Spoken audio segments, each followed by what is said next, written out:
Assalamualaikum warahmatullahi wabarakatuh. Perkenalkan, saya Samsuryani Eka Putri Aco, salah satu dosen di jurusan Pendidikan Guru Sekolah Dasar Fakultas Ilmu Pendidikan Universitas Negeri Makassar. Perkenankan saya untuk menyatakan pernyataan diri dosen dalam unjuk kerja PDD UKT-PT bidang pengajaran sertifikasi dosen SMART tahun 2024. Dalam kesempatan kali ini, saya akan memaparkan dan mendeskripsikan rencana pembelajaran salah satu mata kuliah yang saya ampu, yaitu mata kuliah pembelajaran terpadu di sekolah dasar.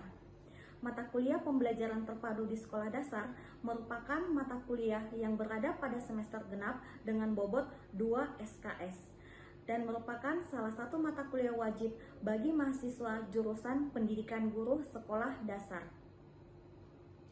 Proses pembelajaran yang saya terapkan dalam mata kuliah ini yaitu tatap muka dengan 14 kali pertemuan, tidak termasuk ujian tengah semester dan ujian akhir semester. Capaian pembelajaran lulusan pada mata kuliah ini terdiri dari 4 aspek. Yang pertama, aspek sikap, yang kedua, aspek pengetahuan, yang ketiga, aspek keterampilan khusus, dan yang keempat, aspek keterampilan umum. Di mana untuk aspek sikap yaitu mahasiswa menunjukkan sikap bertanggung jawab atas pekerjaan di bidang keahliannya secara mandiri. 2. Untuk aspek pengetahuan mencakup 3. Yang pertama, menguasai prinsip dan teori pendidikan di sekolah dasar. Kedua, mengetahui pengetahuan konseptual bidang studi di sekolah dasar meliputi bahasa Indonesia, matematika, IPA, IPS, pendidikan kewarganegaraan, seni budaya dan prakarya, dan pendidikan jasmani dan olahraga. Ketiga, menguasai konsep dan teknik evaluasi, proses dan hasil pembelajaran di sekolah dasar. Keterampilan umum diharapkan mampu menunjukkan kinerja mandiri, bermutu, dan terukur. Dan untuk keterampilan khusus mencakup 3. Yang pertama, mahasiswa mampu menerapkan pengetahuan konseptual bidang studi di sekolah dasar melalui perancangan dan pelaksanaan pembelajaran dengan metode saintifik yang sesuai dengan etika akademik.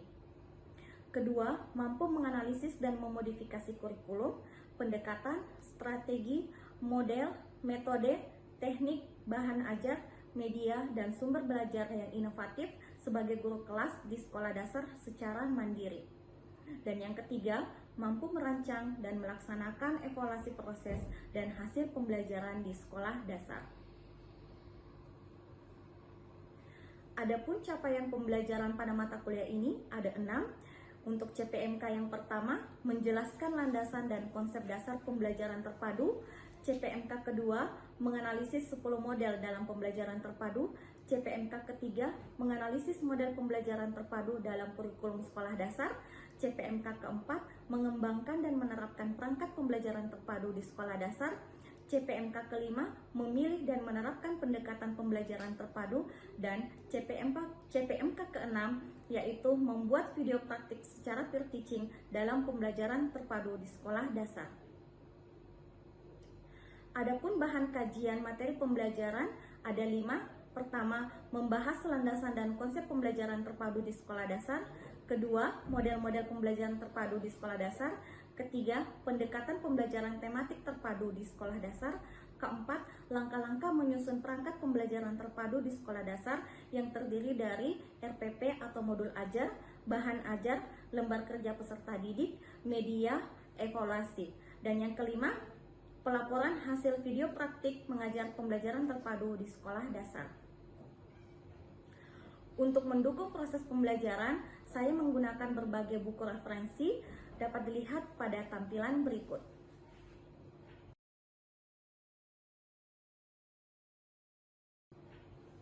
Metode pembelajaran yang saya terapkan yaitu metode ceramah, tanya jawab, diskusi, project based learning, studi kasus, dan praktik mengajar. Adapun platform yang saya gunakan yaitu Learning Management System Syam-Oke, di mana melalui platform ini mahasiswa dapat mengisi absen, mengunduh materi perkuliahan, mengumpulkan tugas, dan lainnya. Selanjutnya, aspek penilaian, di mana yang menjadi indikator dalam penilaiannya yaitu kehadiran dengan bobot 10%, tugas dengan bobot 10%, kuis dengan bobot 5%, keaktifan dalam proses pembelajaran dengan bobot 10%, ujian tengah semester dengan bobot 30%, dan ujian akhir semester dengan bobot 35%. Selanjutnya, saya akan menampilkan video proses pembelajaran saya di kelas yang saya lakukan dengan cara luring atau tatap muka. Selamat menyaksikan. Assalamualaikum warahmatullahi wabarakatuh. Assalamualaikum warahmatullahi wabarakatuh. Waalaikumsalam warahmatullahi wabarakatuh. Bagaimana kabarnya semua hari ini? Alhamdulillah ya, kita hari ini masih bisa bertemu kembali untuk melaksanakan proses pembelajaran kita di mata kuliah pembelajaran terpadu di sekolah dasar. Oke, sebelum Ibu masuk ke materi kita, sudah isi semua presensinya di LMS? Sudah? Oke, baik. Kalau sudah mengisi presensinya di LMS, sebelum masuk ke materi, Ibu mau mengingatkan kembali dulu materi kita yang kita sudah bahas beberapa minggu yang lalu ya, terkait dengan model-model pembelajaran terpadu. Ada yang masih ingat apa saja model-model pembelajaran terpadu itu? Ya, silakan. Baik, terima kasih atas kesempatannya, Bu. Jadi saya akan menjawab pertanyaan dari Ibu terkait dari mata kuliah tahun minggu lalu pembelajaran, yaitu model pembelajaran terpadu. Yang bisa saya sebutkan, yang pertama adalah model fragmented atau terpisah. Kemudian yang kedua adalah model terhubung atau terkait. Kemudian yang ketiga model sarang atau nest. Yang keempat adalah model urutan. Kemudian yang kelima adalah model berbagi. Hanya itu yang bisa disebutkan, Bu. Terima kasih. Oke, ada 5 ya yang disebutkan oleh temannya. Oke. Ada yang bisa 5 lagi? Kan ada 10 ya model pembelajaran terpadu. Nah, selain 5, siapa lagi yang bisa? Oke, bagian sana lagi ya, silakan. Baik, terima kasih atas kesempatan yang kita berikan. Di sini saya akan menyebutkan 5 bagian dalam model-model pembelajaran terpadu.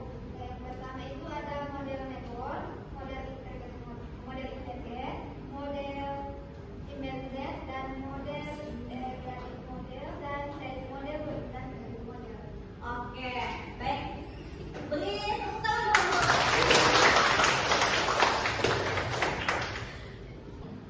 Oke, kita lanjut. Nah, untuk pertemuan kita hari ini, kita akan mengembangkan RPP atau modul ajar. Nah, dulu di kurikulum KTSP ataupun KBK ataupun kurikulum 2013 itu masih menggunakan istilah RPP. Nah, sekarang di kurikulum Merdeka ya, itu sudah berganti istilah saja. Sekarang istilahnya dikenal dengan modul ajar. Oke, tujuan pembelajaran kita hari ini apa? Nah, yang pertama, mahasiswa mampu menganalisis komponen-komponen modul ajar di pembelajaran terpadu di sekolah dasar. Yang kedua, mahasiswa mampu mengembangkan perangkat pembelajaran. Nah, khusus pertemuan kita hari ini, kita akan hanya membahas terkait tentang modul ajar itu sendiri. Baik, yang pertama kita bahas terkait tentang pengertian modul ajar itu sendiri. Nah, bisa kita baca di atas bahwa RPP atau modul ajar itu merupakan materi pembelajaran yang disusun secara ekstensif dan sistematis dengan acuan prinsip pembelajaran yang diterapkan oleh guru kepada peserta didik. Nah, sistematis di sini diartikan bahwa ketika kita mengembangkan sebuah atau menyusun sebuah modul ajar, nah, itu harus runtun, ya, harus sistematis. Ada tidak kira-kira guru yang mengembangkan modul ajar itu dimulai dulu dari kegiatan penutup, langsung menyimpulkan ajarnya di kelas? Tidak ada ya? Nah, jadi perlu runtutan kegiatannya itu harus sistematis. Jadi dimulai dari kegiatan awal, kemudian masuk ke kegiatan inti, lalu sampai kepada kegiatan penutup. Jadi jangan diawali proses pembelajaran yang kita buat di modul ajar itu dimulai dari kegiatan penutup. Sudah paham sampai di sini?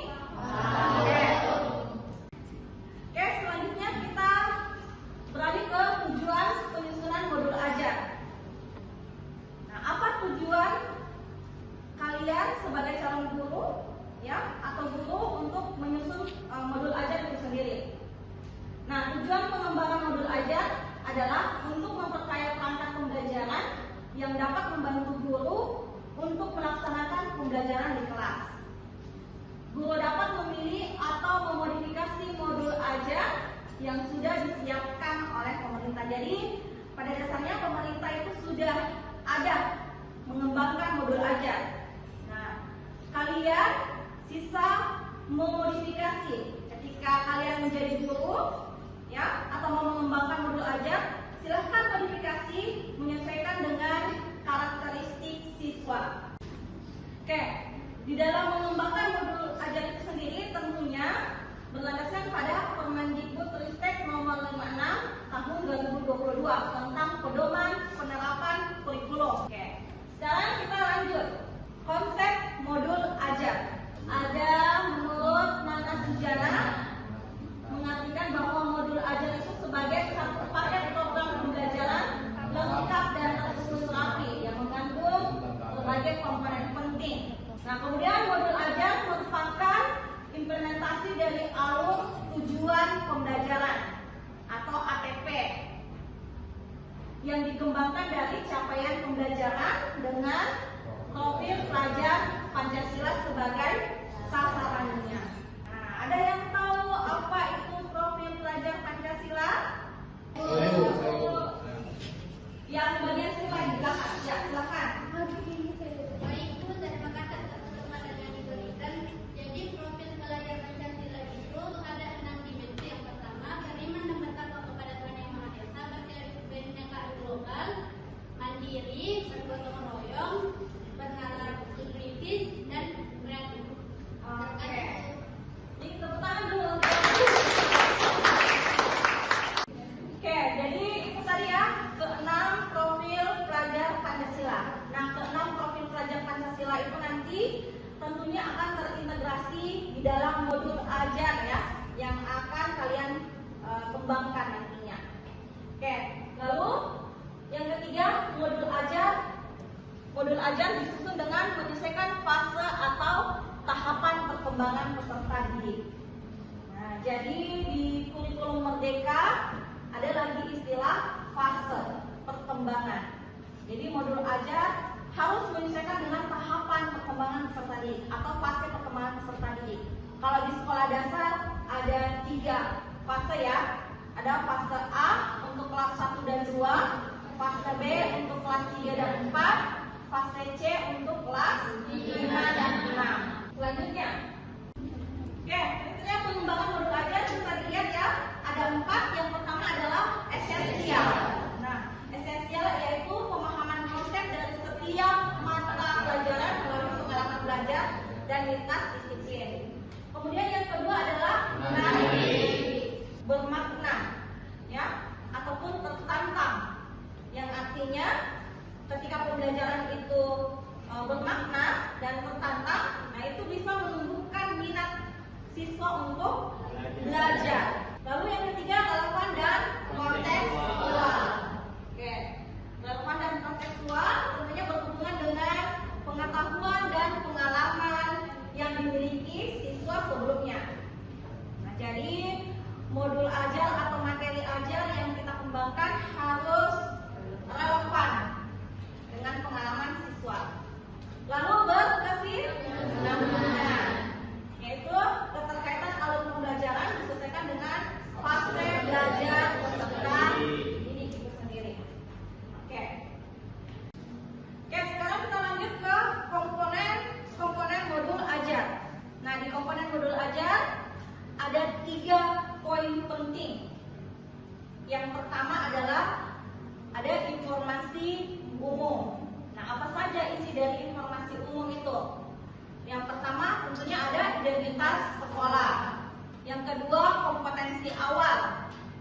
ketiga, profil pelajar Pancasila. Lalu sarana dan prasarana. Kemudian target peserta didik. Tapi target peserta didik ini ya opsional saja. Kalau Anda mau tuliskan, silahkan. Kalau tidak ya tidak apa-apa. Karena sebenarnya kan pada dasarnya guru itu tahu ya berapa jumlah muridnya dalam kelas. Oke. Terus model pembelajaran yang digunakan. Jadi ada model-model pembelajaran. Nah, silahkan menggunakan model-model pembelajaran yang tentunya sesuai dengan karakteristik pembelajaran di abad 21. Oke.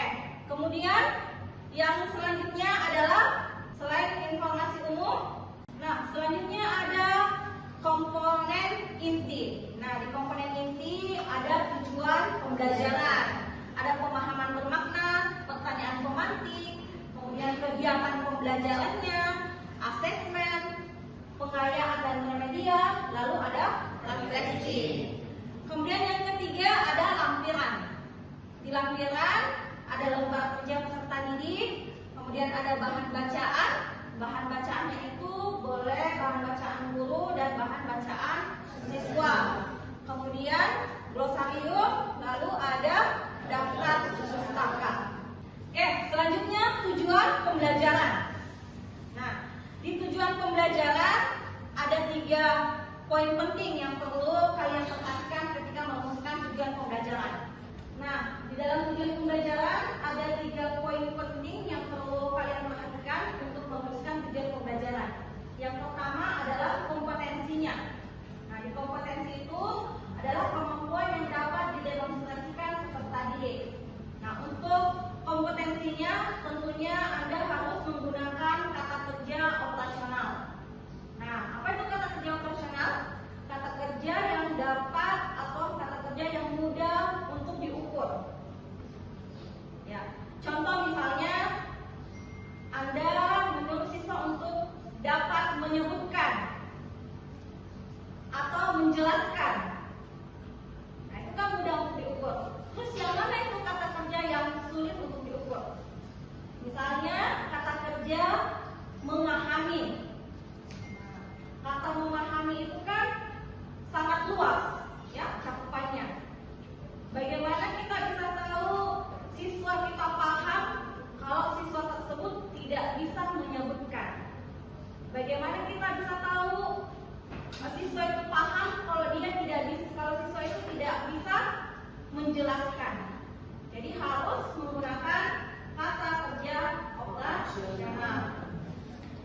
Nah, lalu di tujuan pembelajaran itu ada pemahaman bermakna. Ada yang tahu apa itu pemahaman bermakna? Saya. Ya, silakan. Baik Ibu, terima kasih atas kesempatan yang diberikan. Jadi menurut saya pemahaman bermakna adalah proses pembelajaran yang memaju, di mana proses pembelajaran itu siswa yang dapat menghubungkan pengetahuan baru yang dimiliki dengan pengetahuan yang sudah dimiliki seperti ini. Oke, baik. Terima kasih. Kita beri tepuk tangan dulu untuk penarik. Oke, jadi betul tadi ya yang dikatakan oleh temannya. Nah, kemudian yang ketiga ada variasi, yaitu keterampilan berpikir yang perlu dikuasai oleh siswa. Tentunya keterampilan berpikirnya kita selalu mengarahkan ke keterampilan berpikir tingkat tinggi atau HOT. Kemudian poin penting yang harus diperhatikan ketika kita menyusun sebuah tujuan pembelajaran adalah harus memuat komponen A, B, C, D. Masih ingat? Ada yang masih ingat apa itu A, B, C, D? Siapa yang mau menyampaikan pendapatnya? Saya. Oke, Ibu tunjuk lagi yang laki-laki ya. Ya, Bu. Nah, nih laki-laki yang depan, silakan. Akhirnya Bu. Jadi ABCD itu yang pertama adalah audience. Oke. Terus B-nya itu adalah behavior, dan C-nya itu adalah condition, dan yang terakhir itu dia adalah degree. Oke, di tepuk tangan dulu. Oke, tadi ya, jadi yang perlu diperhatikan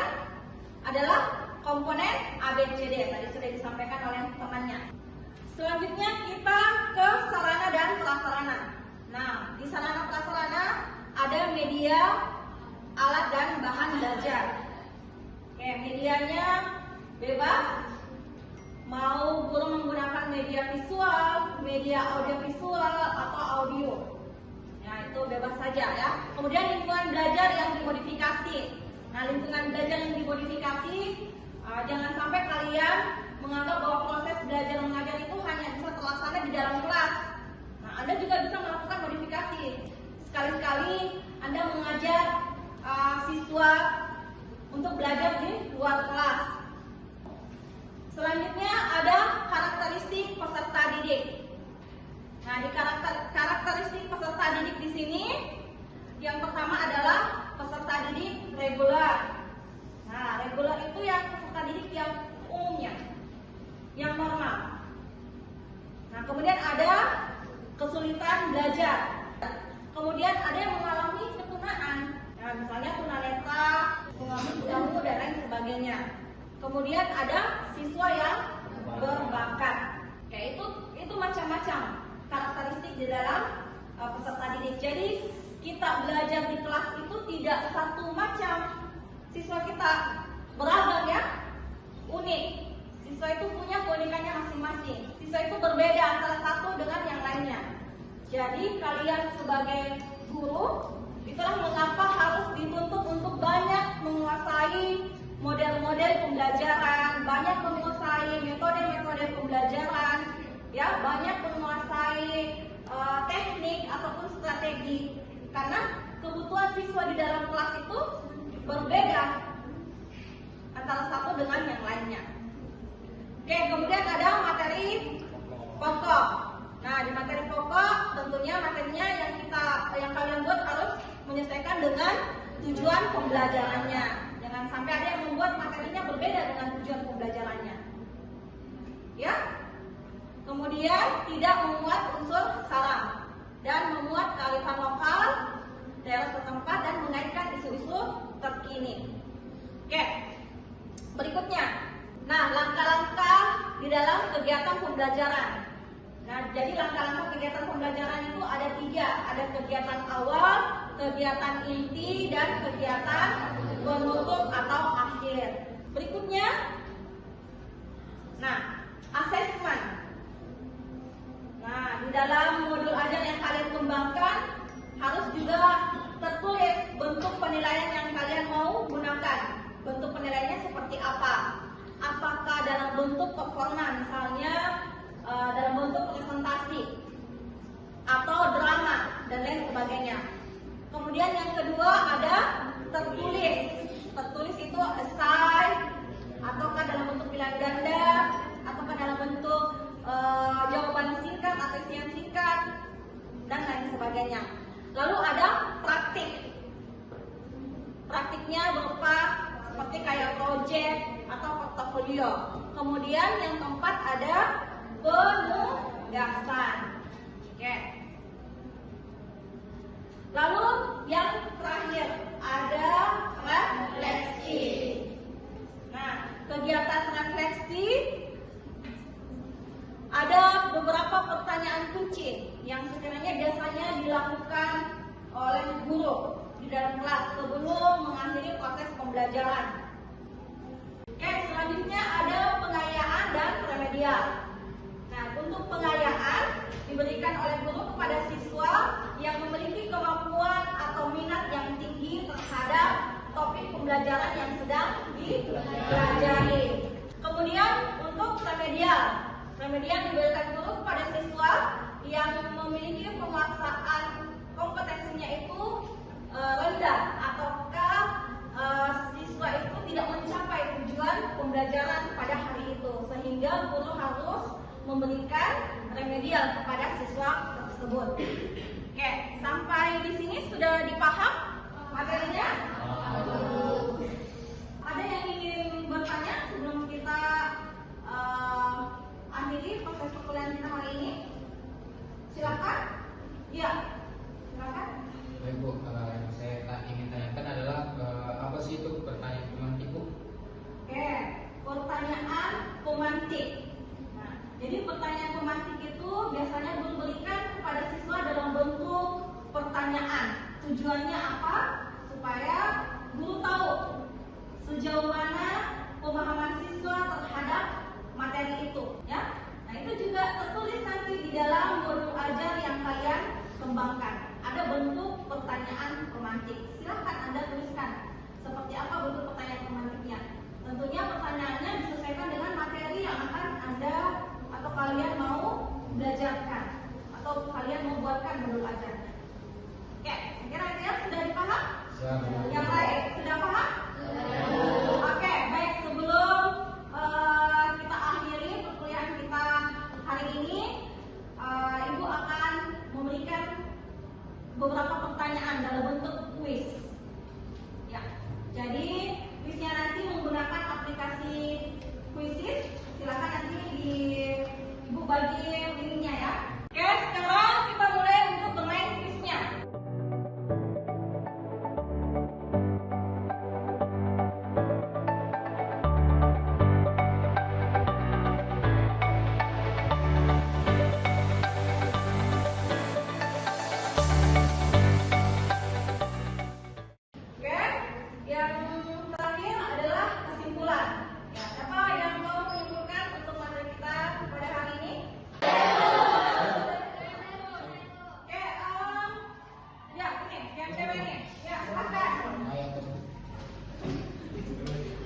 Baik Ibu, terima kasih atas kesempatan yang diberikan.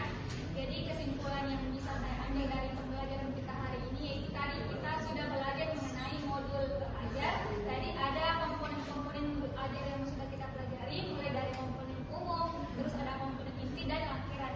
Jadi yang pertama itu komponen umum. Jadi komponen umum ini ada beberapa.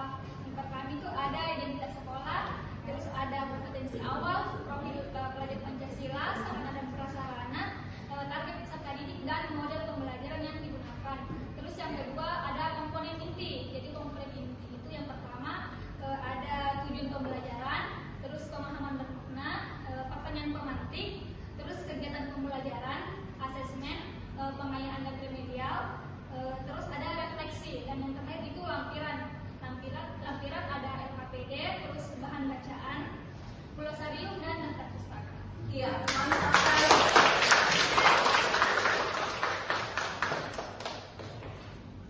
Oke, untuk tindak lanjut pertemuan kita hari ini, seperti yang Ibu sudah sampaikan, nanti kalian akan mengembangkan modul ajar. Baik, nanti tugasnya